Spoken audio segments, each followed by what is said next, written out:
Olá pessoal, tudo bem? Como vocês estão? Espero que sim. Estamos aqui para mais um programa, um bate-papo.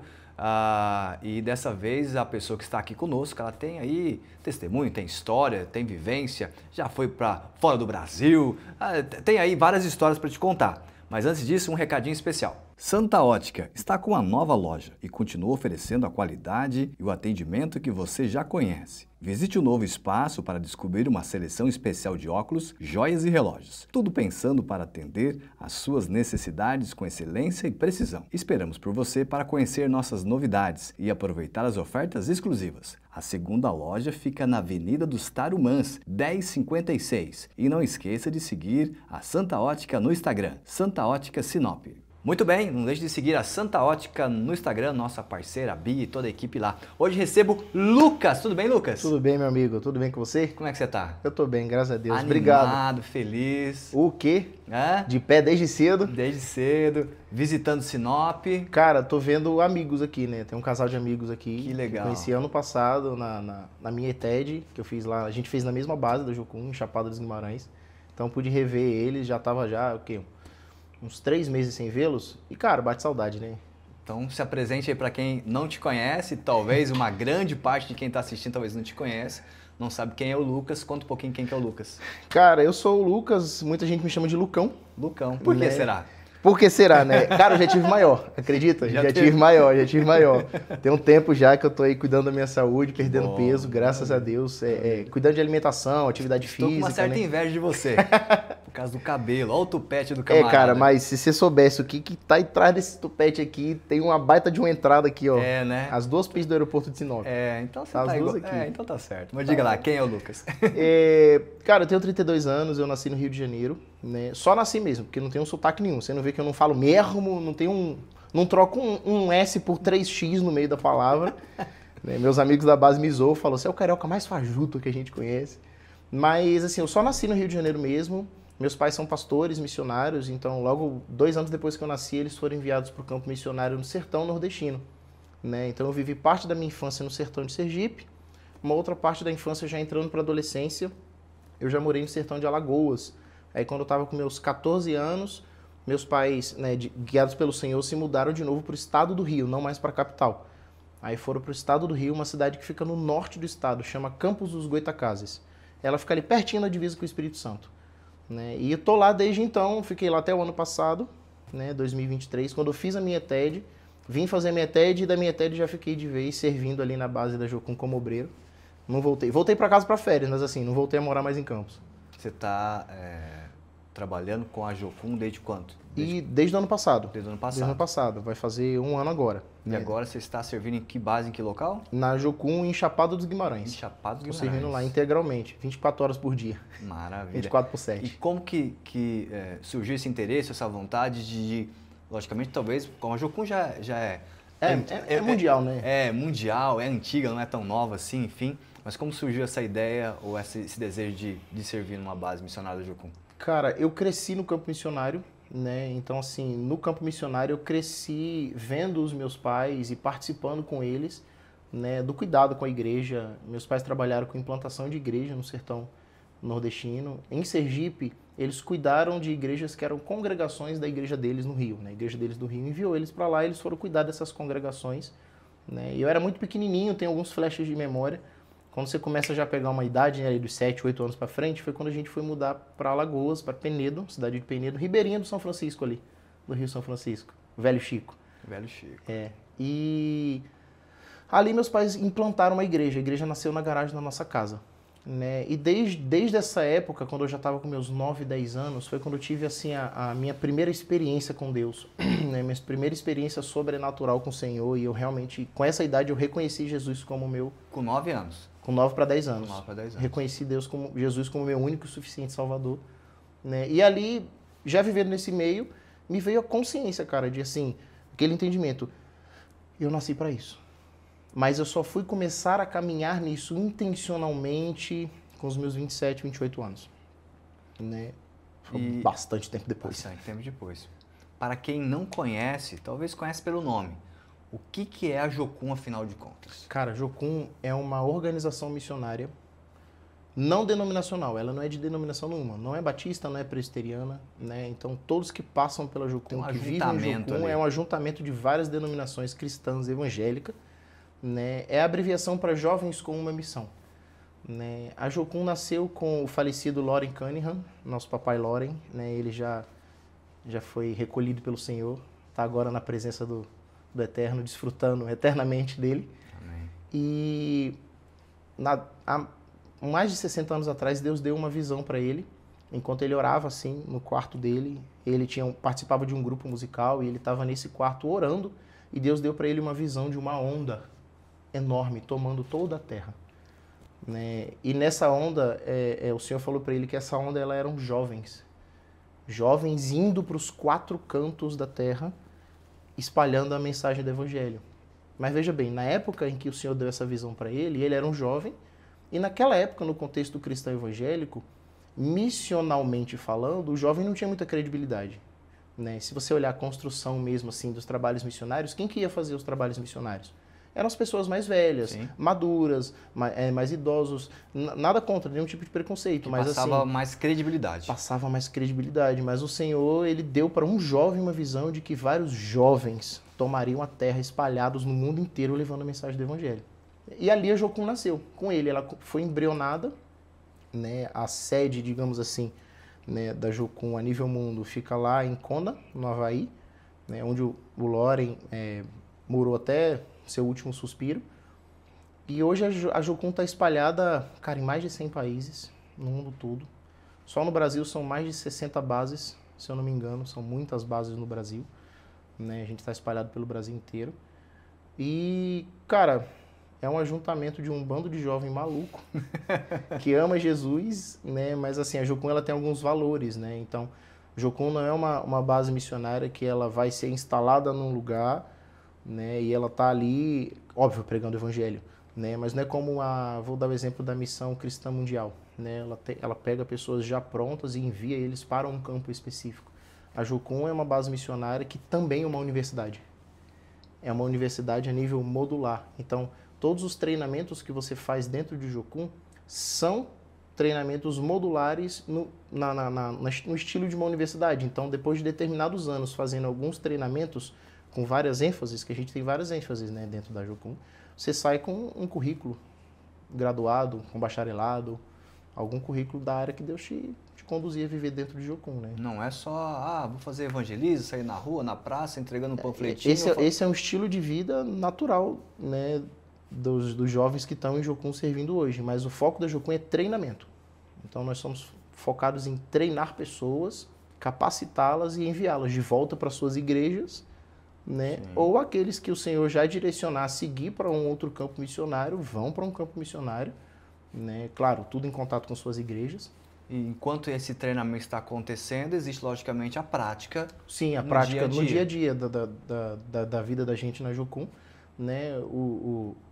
Eu gosto de dizer, e uma coisa que eu comecei a experimentar depois de estar em Jocum, né? O nosso primeiro valor como Jocum é conhecer a Deus. Então, regra básica das Escrituras, você não pode fazer Deus conhecido se você não conhece Ele. Né? Não é à toa que o nosso primeiro valor de Jocum, que é ensinado mesmo assim, em todas as escolas, conhecer a Deus. E o segundo valor de Jocum, fazê-lo conhecido, só a partir desse lugar.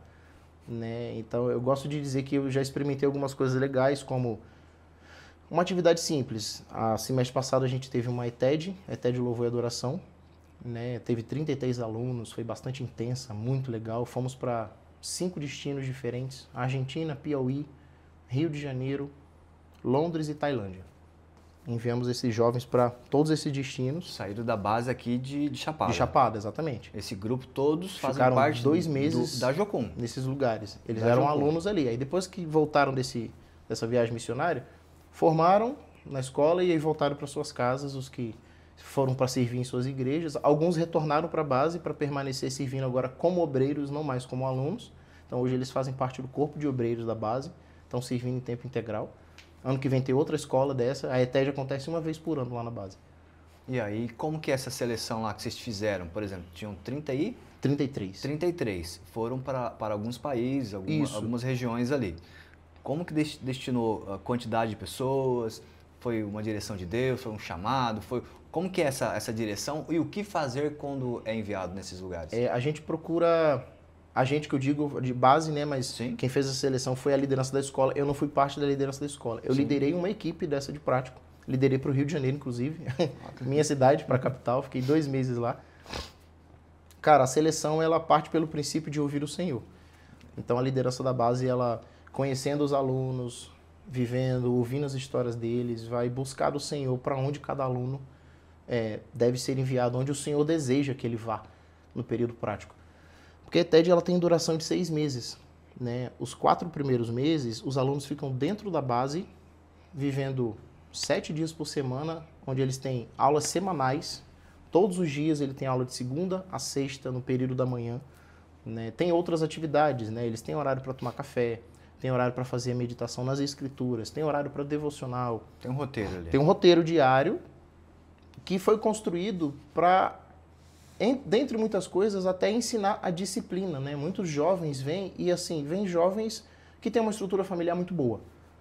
Exemplo de pai, exemplo de mãe, uma família, né, bem estruturada, cristã, mas tem jovens que vêm, entregaram suas vidas a Jesus, mas ele tem um histórico familiar muito destruído. E não é uma coisa fora do normal hoje em dia. Acontece. Infelizmente, tem muito.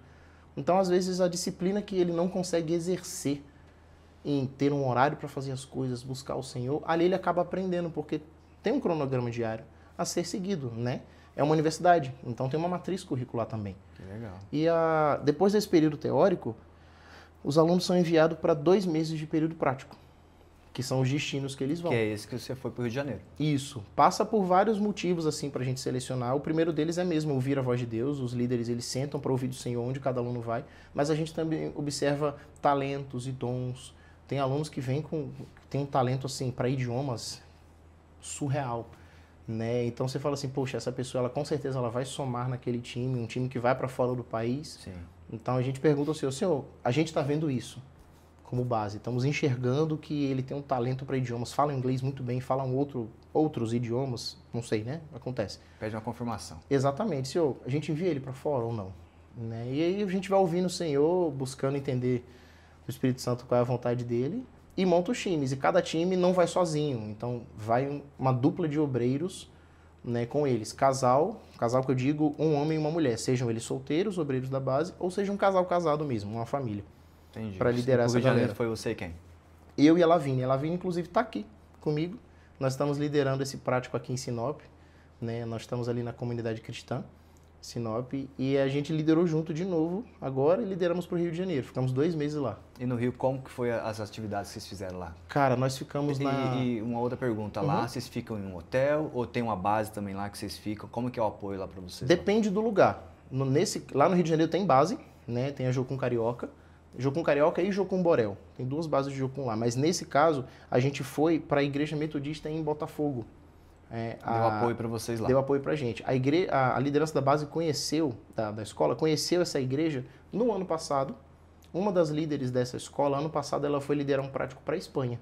Olha só. E na passagem pelo Rio de Janeiro para poder tirar os vistos, né, que eles viajaram uma semana antes de ir para a Espanha, eles saíram, foram tirar os vistos na embaixada, ficaram lá nessa igreja porque tinha um amigo em comum lá, um contato que recebeu eles por esses dias, para eles ficarem lá hospedados na igreja e tal, enquanto eles estavam tirando visto.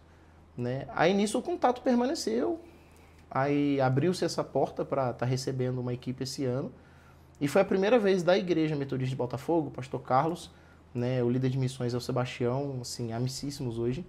Foi a primeira vez deles recebendo uma equipe de Jocum por tanto tempo. Né? Geralmente eles recebiam equipes missionárias por 10, 15 dias. Então eles remanejaram muita coisa assim deles, e lá a gente ficou na igreja, e o trabalho da igreja é tanto trabalhos internos, que a igreja já desenvolve atividades dentro da semana da igreja, quanto trabalhos de evangelismo no Morro de Santa Marta, porque a igreja fica literalmente no pé do Morro de Santa Marta, antigo Morro Dona Marta, né? É o primeiro morro pacificado. É uma comunidade. É uma comunidade. Primeira comunidade pacificada do Rio de Janeiro. Primeiro UPP foi instalada lá. E assim, foram dias intensos mesmo, entre fazer os evangelismos no bairro, entre servir a igreja e estar subindo o morro para tocar pessoas lá. E nesse caso, foi um casal, você e a... Lavínia. Lavínia. Isso. E lá no caso, quando vocês vão fazer esse trabalho No caso foi lá na Dona Marta lá, né? Uhum. É isso. Isso. A igreja que você está apoiando, algumas pessoas da igreja acabam indo junto ou não? Aí Sim, fica, sim. Eles vão, eles participam. Né? Vocês tomam a frente do projeto ali, desse evangelismo, das atividades, só que essa galera da igreja acaba participando, consumindo um pouco da experiência de vocês lá e vivenciando essa experiência. Exatamente. E assim, foi lindo de ver porque os alunos estavam bem empolgados, então muitos nunca tinham ido para o Rio de Janeiro, nunca tinham viajado, então ainda foi a primeira vez que pisaram no Rio de Janeiro, né? Então, para eles foi muito bom ver eles, né, felizes com isso e ver eles movendo mesmo os dons que Deus derramou sobre a vida deles. Né, e eles experimentando ali de poder pregar o evangelho e ver na frente deles assim as vidas sendo transformadas, né? Depois de 4 meses recebendo informações do Senhor, aprendendo, estudando, conhecendo mais a Deus e agora eles começando a derramar isso sobre as pessoas. E a igreja participou bastante. Sempre tinha o mesmo grupo que lidava com missões, né, da igreja que estava sempre subindo com a gente, porque regra de morro e comunidade é você nunca sobe sozinho. Não sobe sozinho, então a gente não metia a cara aí assim, do nada, a gente vai com irmãos da igreja que são ali do morro, com gente dali do morro, de outras igrejas que tem dentro do morro, né? A Igreja Batista em Santa Marta nos deu muito suporte também, pra gente conseguir acessar as vielas, chegar em creche, né? Chegar nos dependentes químicos, que a gente tinha um encontro com eles uma vez por semana. Era uma coisa que a igreja já desenvolvia, esse trabalho, e estava parado há um tempo. Aí vocês foram lá e... Nós chegamos e falamos assim, pô, a gente tem mão de obra, vamos dar um gás nisso aqui? E começamos a dar um gás e toda semana a gente tinha encontro marcado com esses dependentes químicos, que assim drogas é pancada, né? É deplorável, ela acaba com a vida do ser humano. E a gente lidou mesmo assim com eles na sarjeta, né? Tiveram vidas transformadas, né? Mas a gente está lá só por 54 dias. A igreja automaticamente vai... A igreja permanece, ela que continua. Continuar fazendo esse trabalho lá. Ela que continua. E nesse período que você ficou lá, quais são as histórias que te marcaram lá? Que você vivenciou lá, de conversar com alguém, uma família, um jovem, uma mulher, enfim, o que te marcou mais nesses dias lá? Olha, além do fato de ter visto muitas curas, né, os alunos orando por pernas crescendo, dor saindo de coluna ajeitando, eles experimentando isso, né, uma pessoa que me marcou nessa viagem foi o Jefferson. O Jefferson era um dos dependentes químicos, né, e na primeira vez que a gente foi, né, para o Morro de Santa Marta, nesse trabalho, porque a gente subia mais de uma vez, né, fomos para esse trabalho, que a igreja de lá desenvolvia, o trabalho chamava Missão Resgate Santa Marta. Era toda quinta-feira à noite, né, e eles subiam ou com sopão, ou com lanche, alguma coisa assim, levava comida, mas também tinha um tempo de palavra e louvor. Tem que ser muito rápido, tem que ser dinâmico, porque a pessoa que está imersa nesse mundo, né, do consumo de entorpecentes, ele te dá 5 minutos de atenção e depois ele apaga. Ele já não quer mais aproveitar o tempo rapidamente. Pedir o Espírito Santo para tomar conta do lugar. Lançar uma semente. Lançar a semente e ser persistente. Persistente, sabe? E o Jefferson me marcou, assim, porque no primeiro dia que a gente foi, eu sentei no chão, assim, aí ele estava sentado na cadeira. Ele até pediu, né? Eu levanto, você senta. Eu falei, não, fica aí, meu amigo. Ele sentou, banco, um cacareco de banco, né, velho? Sentei no chão, aí ministramos lá e tal. Quem deu a palavra foi um aluno. Aí no final a gente tá ali conversando, trocando ideia. Eu comecei a puxar assunto com ele, conversar, conhecer um pouco mais da história dele. Cara, depois de umas 3 para 4 semanas, ele me manda a determinada notícia. Voltei para casa da minha mãe. Olha só. Tô de volta com as minhas filhas. E eu consegui um emprego. Cara... Ele era casado? Não era casado. Ele era casado, mas a esposa não queria assunto com ele, né? Mas tava cuidando das filhas e tal. E fiquei muito feliz de ter acompanhado ele. Antes de ir embora, ele entregou a vida para Jesus, eu pude orar por ele, né? Ele tem Facebook, vira e mexe eu consigo mandar mensagem para ele, mas assim, é bem difícil de responder. Minha esperança é que a igreja tenha permanecido com ele e ele não tenha sido abandonado. Talvez, não sei se você vai concordar comigo ou não, mas a grande dificuldade de você tirar uma pessoa da rua, das drogas, da prostituição, é o que essa pessoa vai fazer depois disso. É o famoso apoio.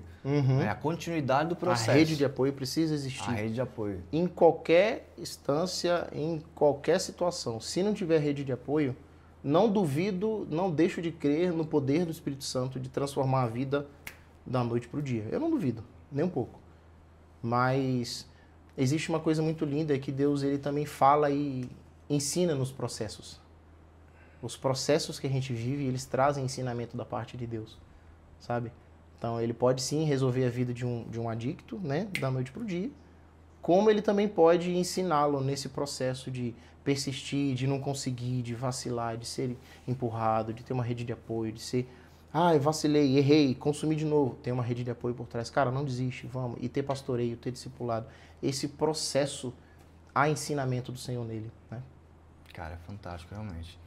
Eu sempre digo isso, que a rede de apoio a essas pessoas, ou a igreja, né, estabelecida, dando apoio para essas pessoas. Não desistir porque, como você disse, existem situações de cura instantânea, existem transformações de vida do nada, né, da noite para o dia. Sim. Existe, é lógico que existe.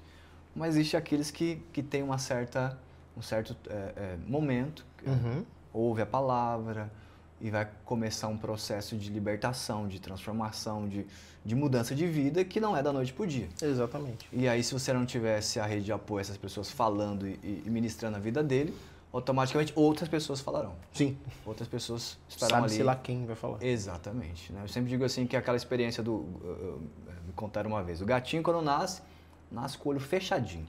O gato nasce fechadinho, miando, querendo comida. E ele quer comida. Se a mãe dele, que vai dar o mamar para ele tá com o olho fechado, se distancia dele, se ele sentir um cheiro de qualquer coisa, seja uma carniça, alguma coisa, ele vai atrás. Então, é o camarada que é o novo convertido, aquele que está dando os primeiros passos na fé, é um gatinho com os olhos fechados que está precisando de comida.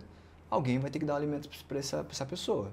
Sim. Ou é você um cristão, ou é alguém do mundo que vai oferecer novamente outra pessoa, uma outra religião vai oferecer para ele algum alimento, seja físico ou espiritual, e as drogas vão estar sempre batendo na porta. Ele está imerso num mundo dentro do morro que essa oportunidade está no ar, o cheiro está no ar. O cheiro está no ar. Você entra, né, o Morro Santa Marta tem o lado direito, que tem menos movimentação de traficantes, e o lado esquerdo é mais pesado.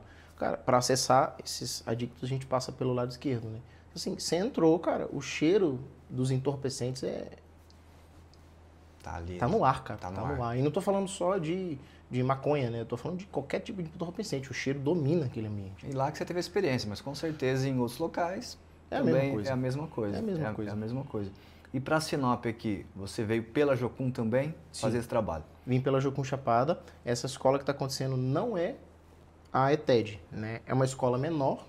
Essa escola tem um nome... É uma escola que não existe em Jocum, nasceu no coração da liderança da base, né? O Senhor começou a ministrar muito no coração da liderança da base sobre ensinar um estilo de vida de devoção ao Senhor, né? E como se ensina isso? Quando você pensa em devoção, fica um negócio muito vago. Então, assim, a escola chama Devotari, né? Significa devoção. Ela tem um período de 3 meses, 2 meses de teórico e esse 1 mês de prático agora, que inclusive só faltam 16 dias pra gente ir embora. É assustador como o tempo passa rápido. Passa rápido. A gente veio segunda e já tá voando assim. Né? E o coração da escola é um coração de servir o corpo de Cristo. Né? Através do Eliseu e da Emily veio essa oportunidade de estar aqui, na igreja do Pastor Hamilton, comunidade cristã, com eles, e servir a igreja dentro daquilo que a igreja já faz. Servir os irmãos, servir as células, servir nos cultos, servir em discipulado, em caminhar junto, né? Então, o coração da escola está nisso. A escola ela tem 13 alunos, aqui comigo estão só 7. Os outros estão em Lucas do Rio Verde, né? Mesmo trabalho. Mesmo trabalho, lá só em que uma equipe igreja. diferente, uma outra igreja com outros 2 líderes, né? Aqui não estou liderando só com a Lavínia, tem o João Pedro, eu esqueci do João Pedro, né? O JP, né? Nós somos 3 na liderança, né? Então a gente consegue dar devida atenção aos alunos, a gente divide as atividades, as demandas entre nós 3 também, um cuida mais da logística, o outro está cuidando disso, o outro está cuidando daquilo, né? Para os alunos não ficarem soltos, eles estarem sempre sendo pastoreados. Dando apoio. Como que foi a escolha de vir para Sinop e escolher a igreja do Pastor Hamilton, nosso amigo? Cara, também foi debaixo de oração, né? Bastante oração e mensagens, contato e tal. A liderança da escola fez contato com outras igrejas em outras cidades, né? E eu gosto de imaginar como que o Senhor vai conduzindo as coisas, né? Ele vai cautelosamente conduzindo os contatos para ir para a direção que ele deseja que vá. Né? Aí eles fizeram contato com eles, eu e a Emily, que são lá da igreja, são os meus amigos. A gente fez a TED junto ano passado, né? São amigos meus aqui. Eles que eu os vi, que eu comentei, que eu vi eles aqui em Sinop. Sim.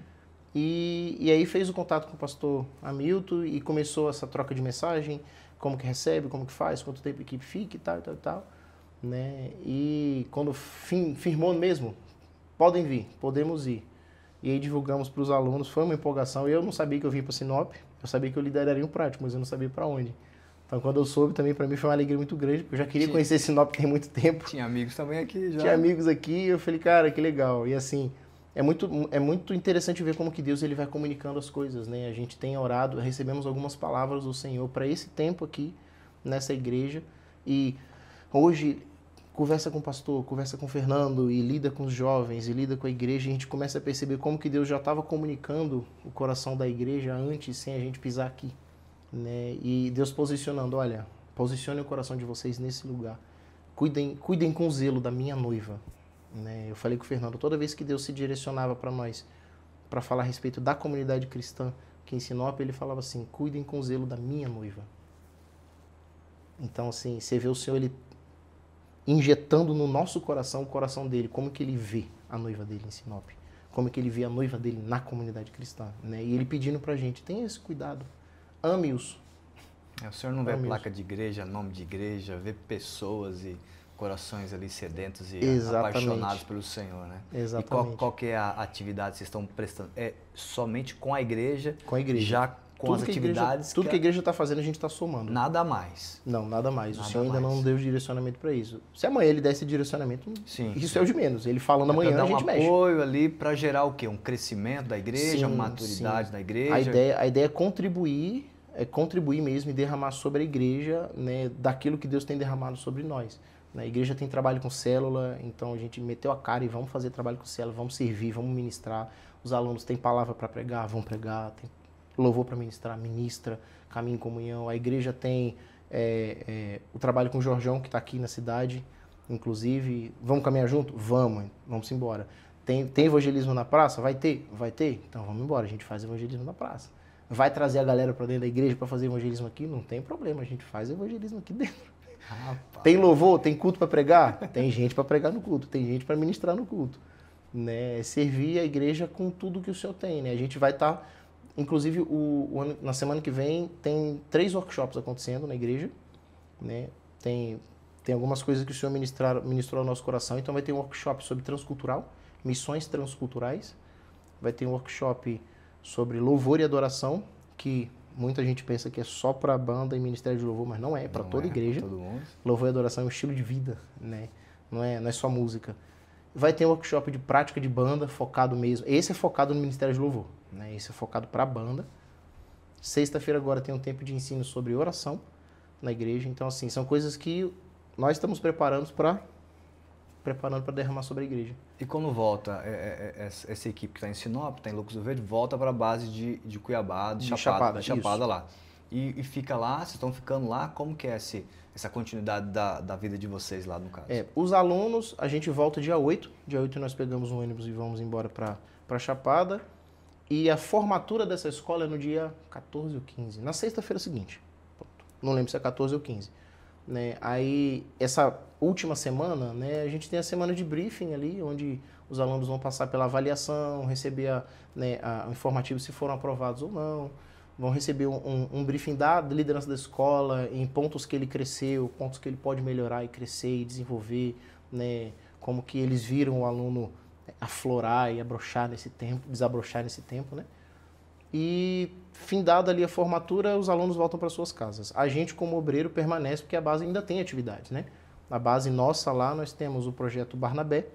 O Projeto Barnabé é um projeto da base Jocum Chapada, né? Que ele é um projeto de capacitação e serviço à igreja.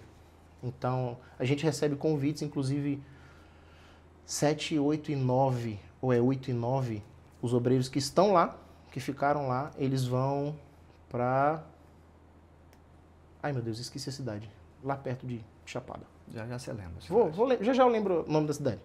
Né? Eles vão para lá, para essa cidade, para servir uma igreja lá. Com treinamento de evangelismo, treinamento de louvor de adoração, de sala de oração, né? Pregar, ministrar. É um serviço específico, assim, de zelo e serviço para com a noiva de Cristo. E isso aí acontece só na região lá de Chapada Não, tá no Mato Grosso. Tá no Mato Grosso. Tá no Mato Grosso. Por exemplo, uma igreja está assistindo agora, um pastor está assistindo e quer essa equipe para a cidade dele. Pode fazer o contato. Alto Taquari, lembrei. Alto Taquari. Vamos para Alto Taquari. Entendi. Então, se a igreja que está assistindo, né, indiferente do local, tem esse desejo, entra em contato com vocês. Sim.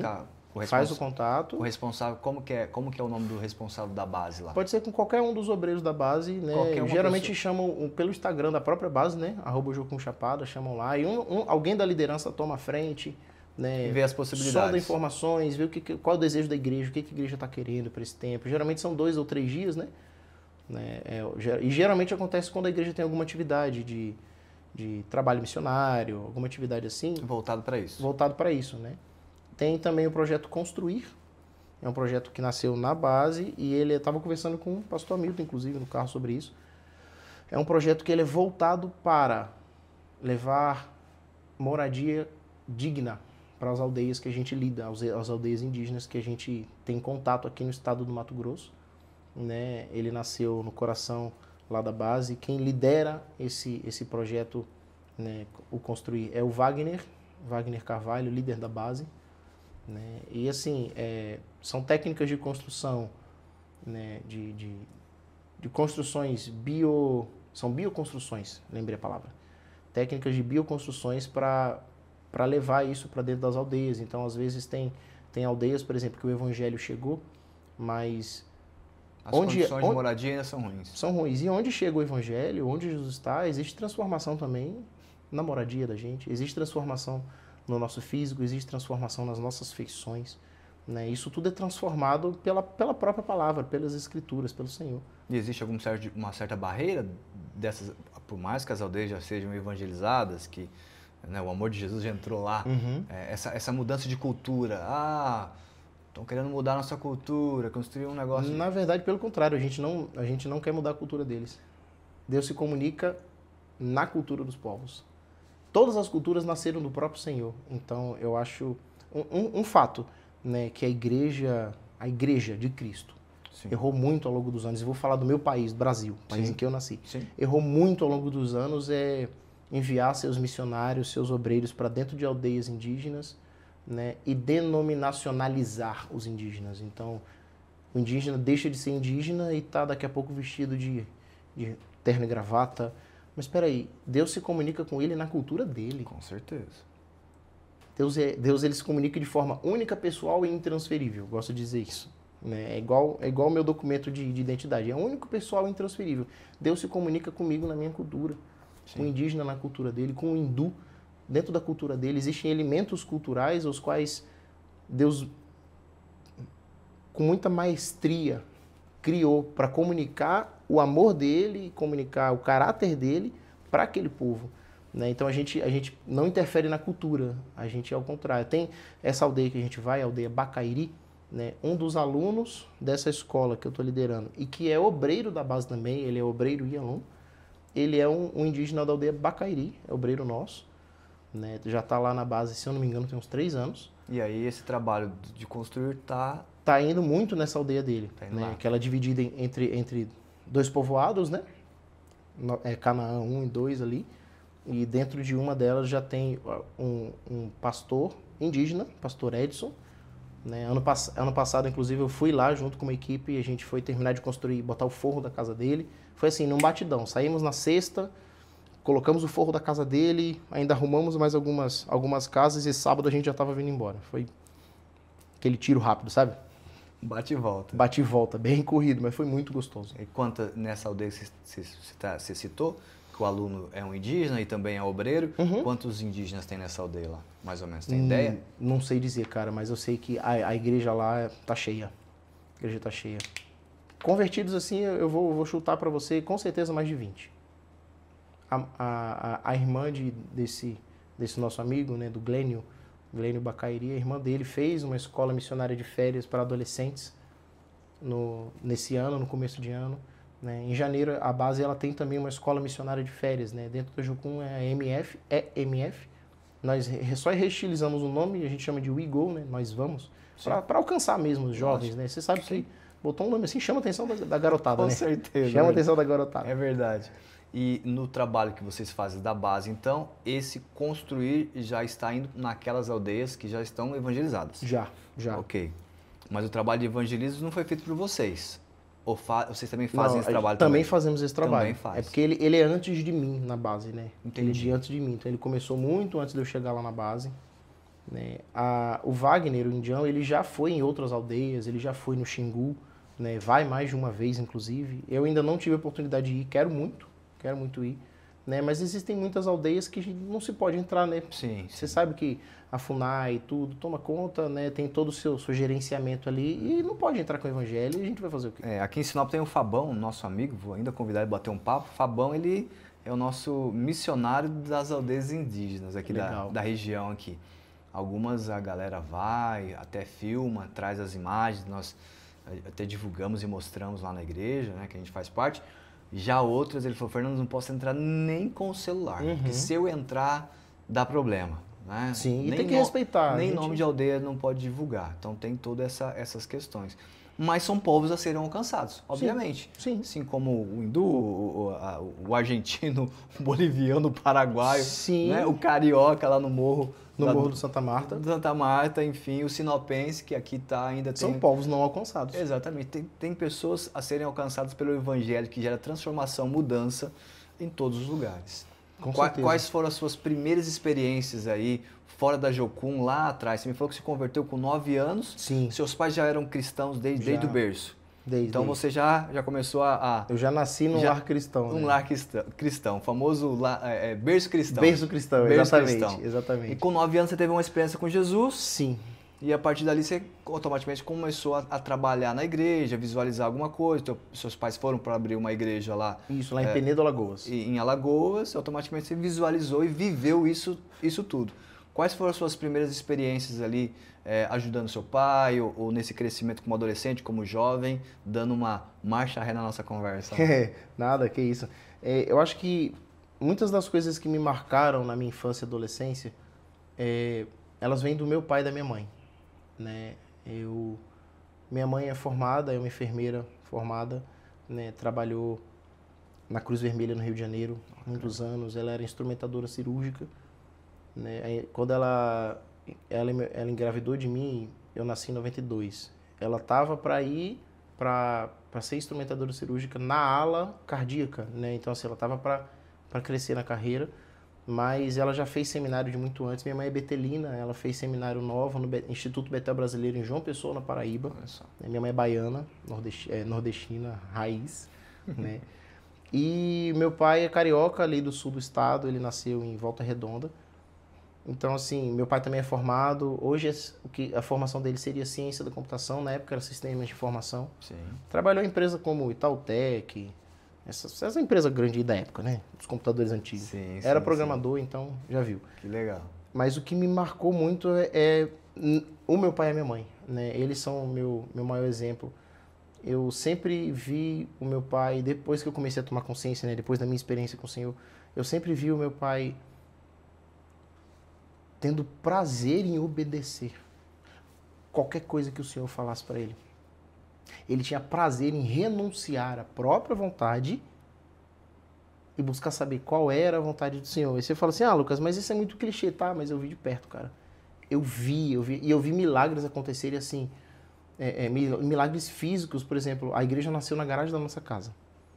Né? Igreja Batista Missionária. Existe até hoje. Hoje quem está lá é um pastor Claudemir. Ele foi ovelha, se converteu com meu pai pastoreando ele, aceitou Jesus.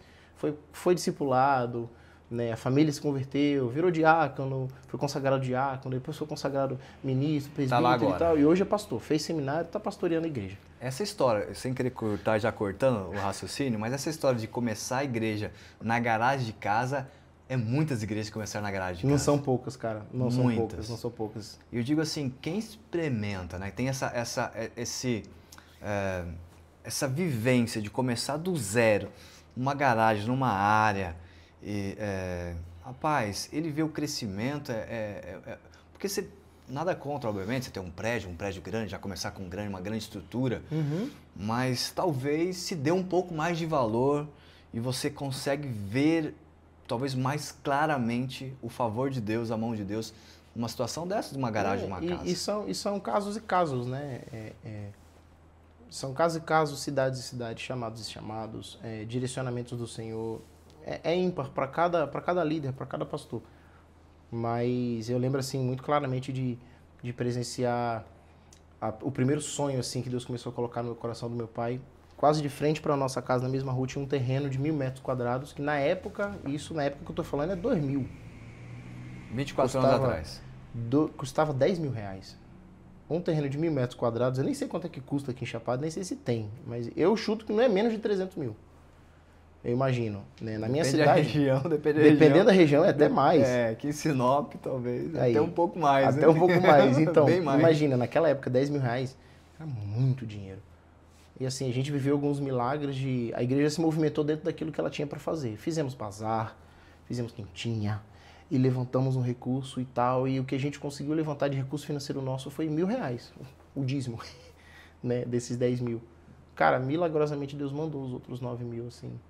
Eu lembro de ter gente ligando pro meu pai, entrando em contato com ele. Pastor, Deus me deu uma palavra assim, assado. Eu tô aqui com um cheque de tanto para mandar pro senhor. Milagre acontecendo. Milagre atrás de milagre, né? E depois de um tempo a igreja comprar o terreno para aqueles irmãos que aceitaram Jesus ali no porta a porta e fala de Jesus e relacionamento e tal, e tal. Cara, foi muito prazeroso. Eu lembro das primeiras movimentações com o terreno, né? Primeiro mutirão para limpeza do terreno, para capinar. A igreja tinha muito pedreiro, então tinha pedreiro, ajudante de pedreiro, mestre de obra, que era um membro na igreja. Sim. Né? Então a gente primeiro mão de obra estava na igreja, né? Então, assim, primeiro mutirão, capinar o terreno. Aí, depois de um tempo, outro mutirão para cavar os alicerces. Né? Aí faz aquela campanha, todo mundo oferta, todo mundo junta. E não só os membros da igreja. Comerciantes da cidade, pessoas que viram a seriedade do trabalho ao longo do tempo, falam assim, não, pastor, eu ajudo. Então, a gente recebia ajuda de saco de cimento. O dono da loja de material de construção, quantas vezes eu vi ele ofertar milheiro de tijolo, saca de cimento pra gente, né, ofertar brita, areia. Então, não foi pouca, foi muita. Até construir a igreja. Até construir. A gente saiu de lá, a igreja, o templo principal não estava construído. Já tinha construção no terreno, mas estava usando uma construção provisória no fundo do terreno. Hoje está tudo construído. Foi o pastor, depois do meu pai, que assumiu, já depois de 2005. 2023 deu o pontapé inicial lá. Deu o pontapé, cara. Quantas vezes eu não brinquei naquela construção e me machuquei? Minha mãe falou, não vai. Eu me machuquei muito naquele lugar. Não foram poucas. Mas é isso aí, os começos, né? Os pequenos começos, sim, né? Sim, e assim... Vocês ficaram quanto tempo lá? A igreja nasceu em 98 para 99, ficamos até 2005. 2005 ela já estava com essa parte construída, mas assim, já tinha liderança de igreja estruturada, ministério de criança, de adolescente, de jovem. Né? A igreja movimentava muito em evangelismo de rua, né? Muito mesmo, e não era pouco. E hoje continua. Né? E de lá vocês foram para que lugar? De lá a gente foi para Campos, no norte do estado. A gente mora na cidade de Campos, mas a igreja que meu pai pastoreia fica numa cidade vizinha, chamada São Francisco de Itabapoana. Está a mais ou menos uns 70 quilômetros de Campos. Né? E a rotina lá é uma rotina do meu pai, semanal. Ele vai terça para lá para o interior, a igreja tem uma suíte pastoral, né, onde ele pode dormir, então ele fica lá até quarta, às vezes até quinta, né, onde ele faz as visitas, tem culto, tá com os irmãos e tal. Minha mãe fica em Campos, minha mãe trabalha, ela tem um emprego secular normal. Sim. E aí nós vamos todos domingo. Né? Eu tenho uma irmã já casada, ela e meu cunhado estão em outra igreja, congregando em Campos. E quando eu tô lá, dezembro eu vou ver meus pais. Quando a gente está lá, domingo a gente vai de manhã, passa o dia lá, que é serviço da igreja, né? EBD, culto, serviço dominical, eclesiástico, normal. E ele está lá trabalhando.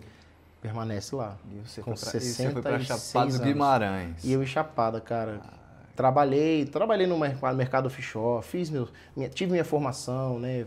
Eu sou formado, tudo. Tentei sair do Brasil a todo custo para poder viajar para um monte de lugar. Estou trabalhando em petróleo.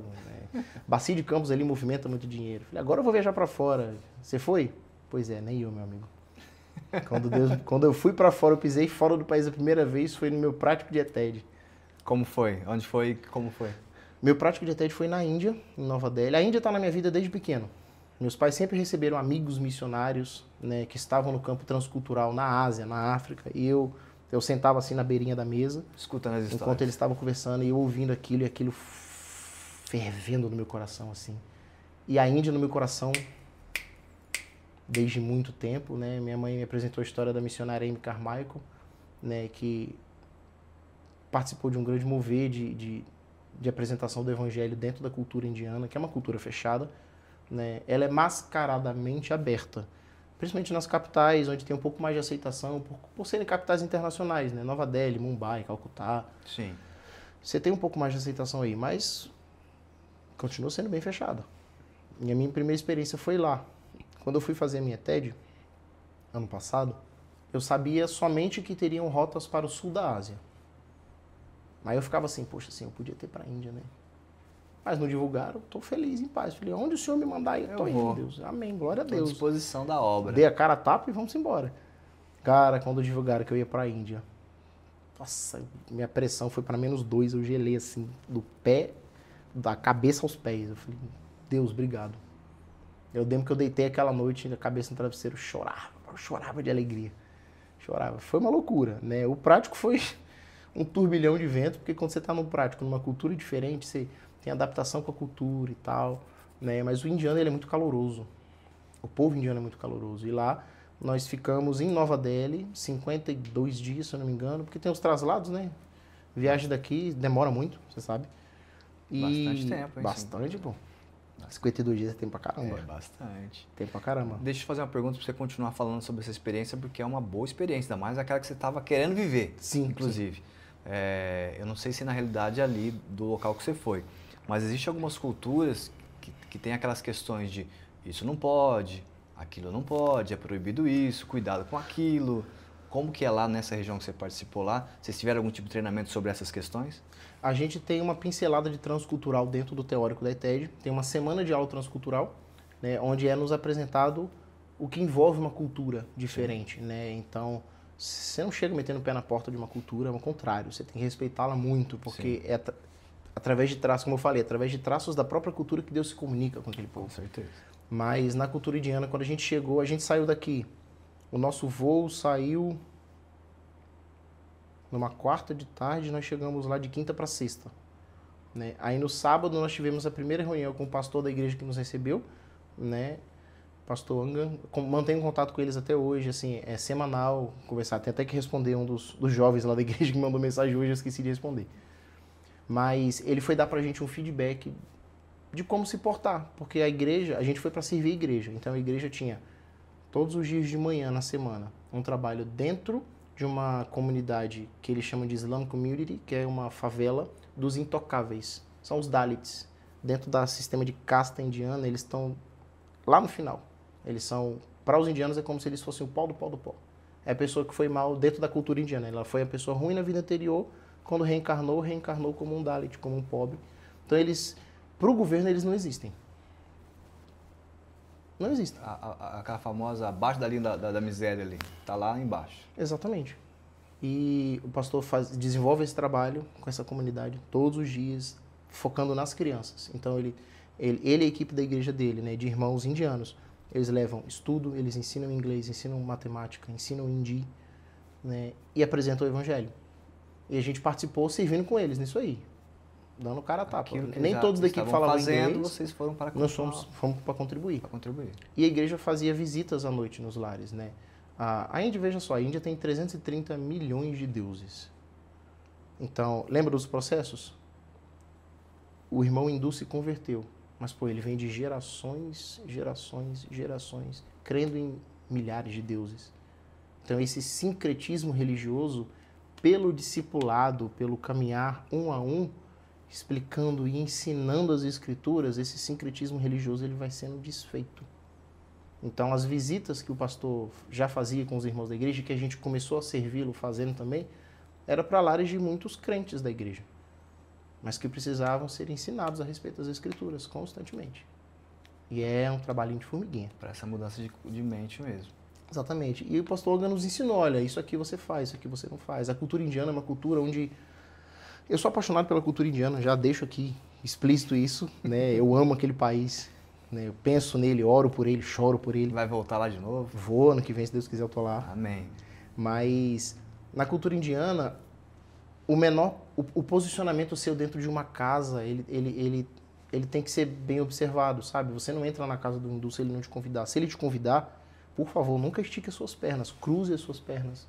Porque esticar as suas pernas, dentro da cultura indiana, você está dizendo para ele, mostrar a sola do pé.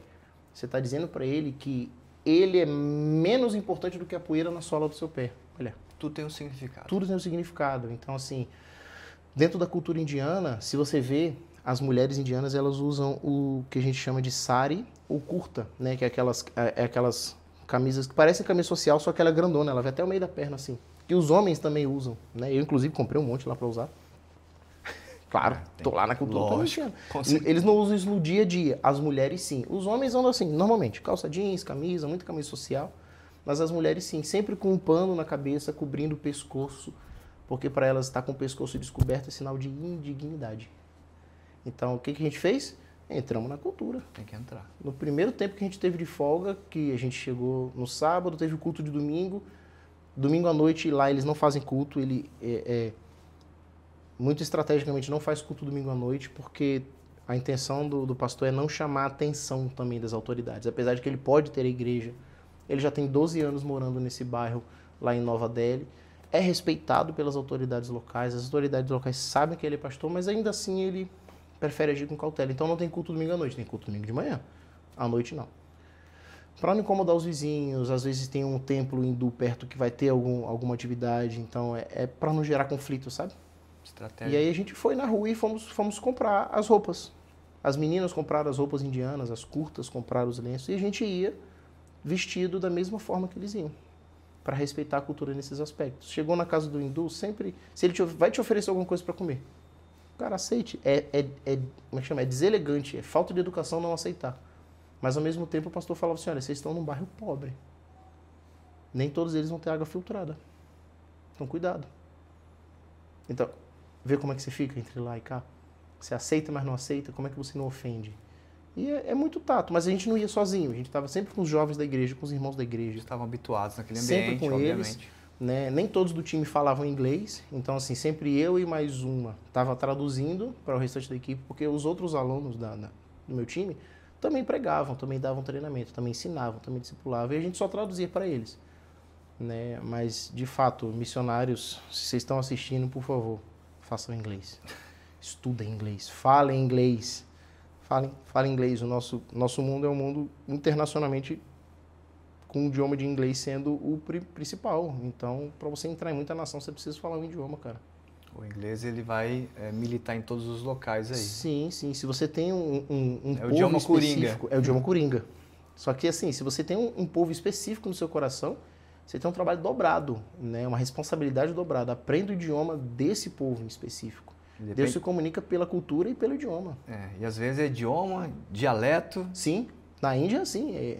O pastor mesmo, ele falava, acho que, 9 idiomas e dialetos, né? Ele falava o Manipur, porque ele é de Manipur, falava o Hindi, falava o Punjabi e mais uns outros montes aí que eu não lembrava. E é tudo muito parecido, são dialetos muito próximos, né? Esses dialetos da Índia, China, Japão, Coreia, são muito próximos, eles são muito parecidos, né, entre eles ali no país. Então dá uma confundida se você não estuda. Se tem chamado, querido, inglês, vai aprender a cultura do país lá que você tem esse desejo.